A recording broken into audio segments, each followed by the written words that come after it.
Maggie, I'm so excited to do this interview with today. Hamnet, I have to say, is a beautiful exploration of womanhood, motherhood, grief, young, giddy love, and everything in between. What I really wanted to ask was, to me, it was a very unique exploration of like the Shakespearean landscape. It was beautiful because there is like such a historic silence of Hamnet themselves, and like Shakespeare never talks about his son, if ever. What was it like for you in the absence of that? Did it help with like the creative freedom, and did you feel like because there was no documented life for it? Well, Shakespeare is, there's a strange imbalance with him because on the one hand we have this enormous body of his work. Thanks, I would say, not to him. It wasn't him that published and preserved it. It was his two friends and colleagues after his death.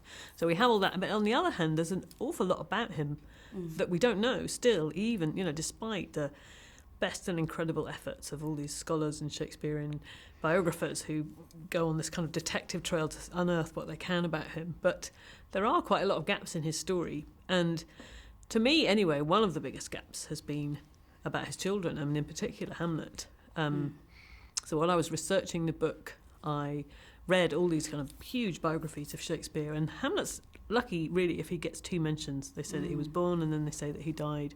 And his death is always kind of wrapped up in these books in statistics about child mortality and in the Elizabethan age, which of course was tragically high. But almost as if the implication is that it wasn't that really big of a deal because lots of children died, which I always found, whenever I read it, I would find it so devastating because I just refuse to believe that it's anything less than cataclysmic anywhere in the world and any time.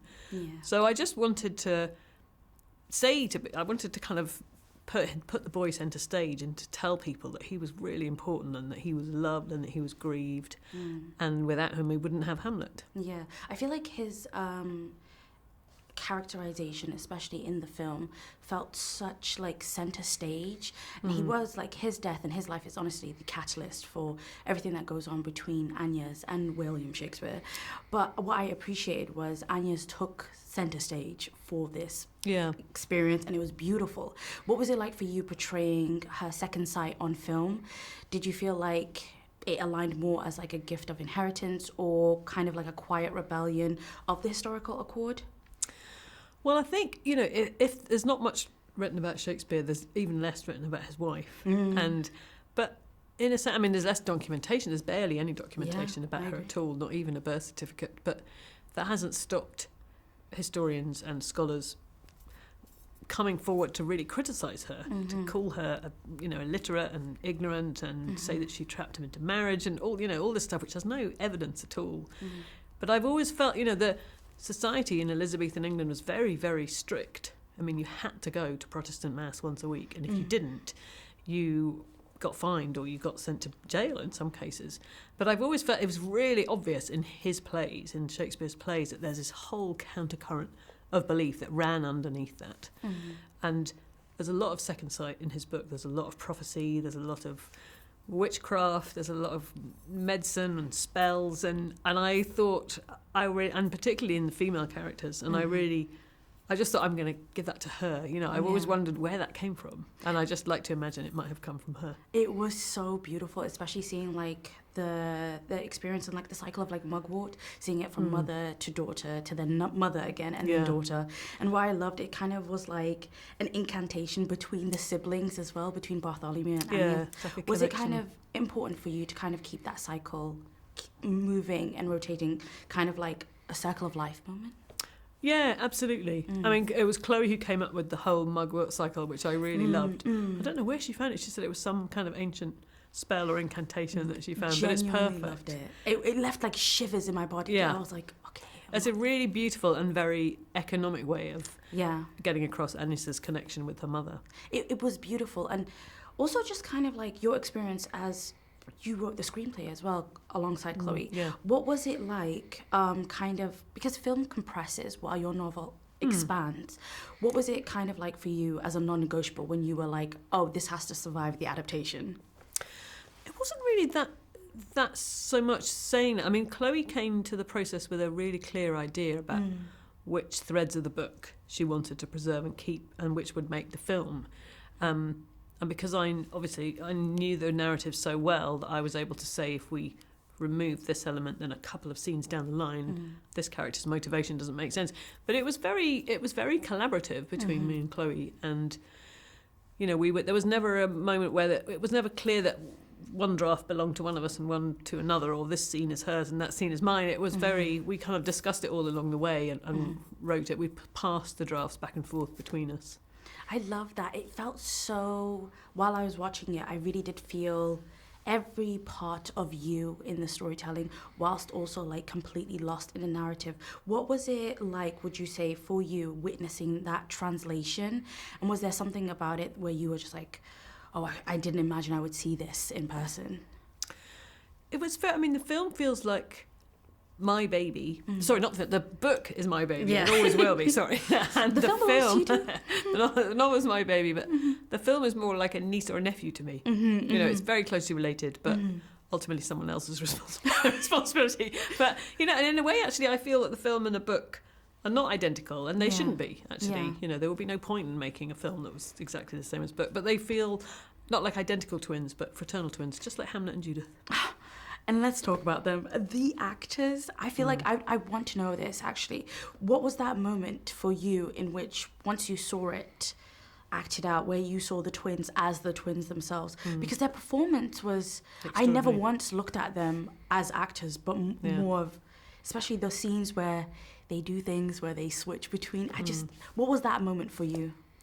Well, they're both... I mean, Jacoby and Olivia are just incredible in those films. And what was really astonishing, which of course you don't see in the cinema, but what I saw on set, is that the two of them produced those emotions, pulled them up out of themselves for take after take after take. And there'd be some days when I'd just be just amazed that it was possible for somebody so small, because they were both 11 at the time. That is incredible.